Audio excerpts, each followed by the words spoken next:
Hello students, welcome to my channel once again. Today our topic is self-introduction, how to introduce yourself in English. हमारे पास degree तो बहुत होती है, लेकिन अपनी इंट्रोडक्शन जब हम ऑडियंस के सामने बैठते हैं तो हम अपने आप को प्रेजेंट नहीं कर पाते हैं because of the certain basic things. So today we will discuss how to introduce yourself in front of the other people. Like हम किसी जॉब के लिए जाएं, किसी इंटरव्यू के लिए जाएं या किसी कंपनी में जाएं, तो हम पहले अपनी इंट्रोडक्शन देते हैं and how our introduction effect और इम्पैक्ट द ऑडियंस और द अदर पीपल. पहले हम देखेंगे कि क्या बहुत इम्पॉर्टेंट चीज़ें हैं जो ध्यान में रखनी चाहिए. Number 1, introduce your self with genuine smile. आपके चेहरे पर एक लाइट सी स्माइल होनी चाहिए जो कि दूसरे को लगे कि आप उनसे मिलकर बहुत खुश हैं. To show that you are happy to meet them. Make proper eye contact. आपका सामने वाले से आई कॉन्टैक्ट प्रॉपर होना चाहिए. Number 3, greet the audience and state your name. First of all आपकी ग्रीटिंग्स बहुत मैटर करती है कि आप कैसे अपने आप को इंट्रोड्यूस करते हो, अपना नाम कैसे बताते हो. आपकी आवाज़ बहुत ही क्लियर होनी चाहिए. आप बहुत कॉन्फिडेंट होने चाहिए while giving your first and last name. Number 4, share relevant information about yourself. आप अपने बारे में जितनी relevant जो ज़रूरी information है उसको clearly बताएं जो कि सामने वाला आपकी बातों में पूरा interest ले, so that people take interest in you. Number 5, communicate clearly so that audience can understand. सबसे ज़रूरी बात है अंडरस्टैंडिंग. जो आप बोल रहे हैं क्या आपको मालूम है, सामने वाले को समझ आ रहा है. So please try to communicate clearly. Number 6, use conversational tone. आपकी टोन ऐसी होनी चाहिए कि आप किसी से बात कर रहे हैं, किसी को समझाने की कोशिश कर रहे हैं. ज़्यादा ऊंची भी नहीं और ज़्यादा कम भी नहीं. Neither too low nor too high. Number 7, use confident body language, जो कि बहुत इम्पॉर्टेंट है. आपकी बॉडी लैंग्वेज, आपके गेस्चर्स बहुत ही कॉन्फिडेंट होने चाहिए आप अपनी बात को, मैसेज को इन्हांस करने के लिए. Number 8, your posture, facial expressions, gestures should attract the attention of audience. आपका पोस्चर, खड़ने का तरीका, आपके बॉडी लैंग्वेज, आपके फेशियल एक्सप्रेशंस, आप कैसे बोल रहे हैं, आप कैसे गेस्चर्स दे रहे हैं, दूसरों को अट्रैक्ट करने चाहिए. Please, number 9, always try to share positive experiences. ज़्यादातर आप अपने positive experience ही share करें. Number 10, wrap the conversation with formal interaction. जब भी आपको end करना हो, conclude करना हो, तो आप बड़े formal way में कीजिए. Thank you. Example, thank you. It was great to meet you. It was pleasure talking to you. So let us discuss all the points in detail. Number 1 is greeting. Greeting क्या होती है? किसी को wish करना. Wish हम कैसे start करेंगे? It is of two kinds, formal as well as informal. Formal way में हम greet कैसे करेंगे? First of all, a genuine smile should be there, and then it depends upon where you are and in which situation you are. अगर आपकी audience बहुत ज़्यादा है, जैसे कि आप किसी जॉब में, किसी इंटरव्यू के लिए या किसी इवेंट में हो, तो how you can start, you can say hello, फिर 1 सेकेंड के लिए रुकोगे, गुड मॉर्निंग. अगर 12 बजे से पहले है, गुड आफ्टरनून, अगर दोपहर के 12 बजे के बाद है। गुड इवनिंग अगर शाम के 3 बजे से लेकर रात के 8 बजे तक, तो you can use good evening. How you will say hello, then you will take pause for 1 second. It is my pleasure to introduce myself, or good morning to all. Thank you for giving me an opportunity to introduce myself.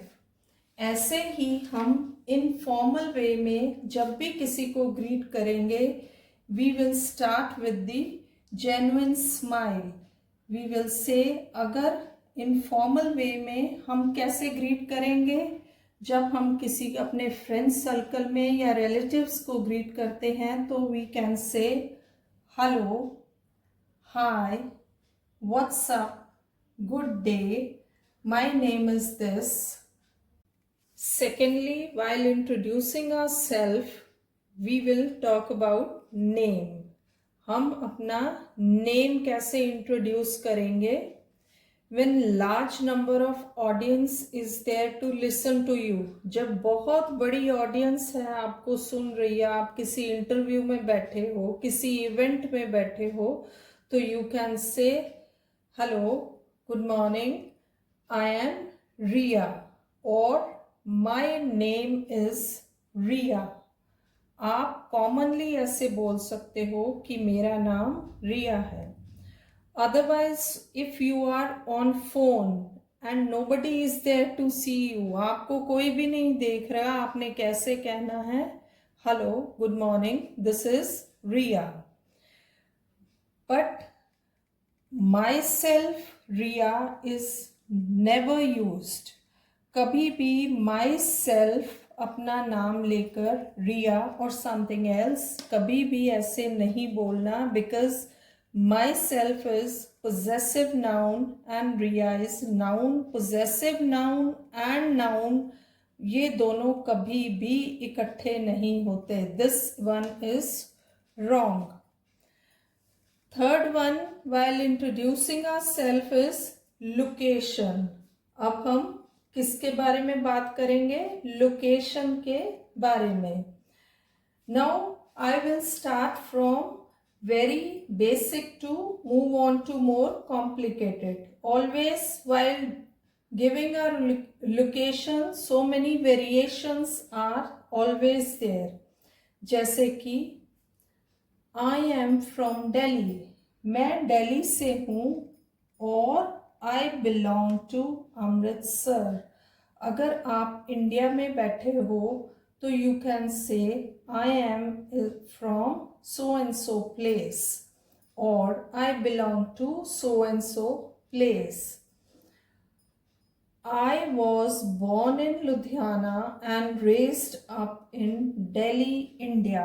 अगर आप abroad में interview दे रहे हो तो you can से I was born in Ludhiana and was raised up in Delhi, India, and now living in Jaipur. अगर आप mention करना चाहते हो कि आप अभी प्रेजेंटली आप कहाँ रह रहे हो तो यू कैन से now I am living in Jaipur. This depends upon you how you can explain yourself. Now fourth one is age. Let's talk about age. If you want to specify clearly, आप mention करना चाहते हो कि आपकी age क्या है, like you can say I am 25 years old, और I am 30 years of old. आप बताओगे मैं 25 years old हूँ, 30 years old हूँ. Otherwise, if you don't want to specify your age, you can say I am in my early 20s. अगर आप 20 के नज़दीक हो, 21 के हो, 22 के हो, 23 के हो, तो आप कह सकते हो I am in my early 20s. अगर आप 23, 26 के बीच में हो तो I am in my mid 20s.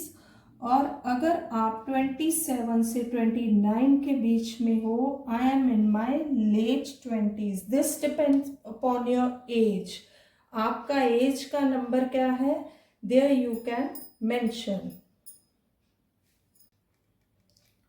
Now in self introduction we will discuss the fifth point, position and company। Position क्या होती है, आपकी सीट, उस कंपनी का नाम, जैसे कि आई वर्क एट और for Tata in marketing department.